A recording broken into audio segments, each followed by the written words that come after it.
ഞാൻ അതിന് മുമ്പ് പറയുന്നതെന്ന് വെച്ചാൽ ഈ ഡിസിപ്ലിൻ ആവുക എന്നുള്ള വളരെ ഇമ്പോർട്ടൻ്റ് ആയിട്ടുള്ള കാര്യമാണ്. ഇപ്പോൾ നമുക്ക് പാഷനേറ്റ് ആയിട്ട് നമുക്ക് ജിമ്മിൽ പോകുന്ന ആൾക്കാരുണ്ടാവും, അല്ലെങ്കിൽ ഇപ്പോൾ കളരി പഠിക്കാൻ വരുന്ന ആൾക്കാരുണ്ടാവും. അവർ ഓഫ് കോഴ്സ് അവരുടെ ബോഡി ഭയങ്കര അടിപൊളിയായിരിക്കും, ശ്രദ്ധിച്ചാൽ മതി. കാരണം അവർക്ക് അതിൻ്റെ ഡിസിപ്ലിൻ ഉണ്ട്.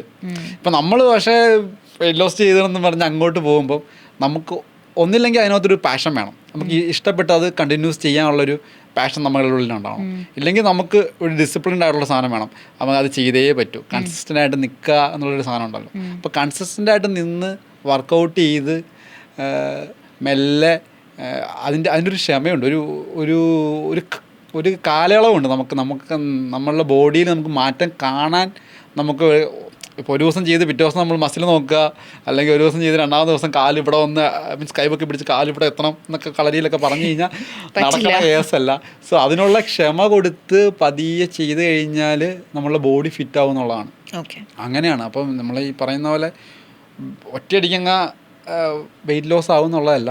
അത് കൺസിസ്റ്റൻ്റ് ആയിട്ട് ഡിസിപ്ലിൻഡ് ആയിട്ട് അതിനെ അപ്രോച്ച് ചെയ്യുകയാണെങ്കിൽ ഓഫ് കോഴ്സ് നമുക്കതിനെ ഉള്ള ബെനിഫിറ്റ് തീർച്ചയായിട്ടും കിട്ടും. അതെല്ലാം കാര്യം ജിമ്മും എന്താണെങ്കിലും ഏത് ഫിറ്റ്നസ് ഫീൽഡാണെങ്കിലും നമ്മൾ ഡിസിപ്ലിനും നമ്മളുടെ കൺസിസ്റ്റൻസിയാണ് ഇമ്പോർട്ടൻ്റ് ആയിട്ട് നിൽക്കുന്നത്. പിന്നെ ഫുഡ് ഹാബിറ്റും.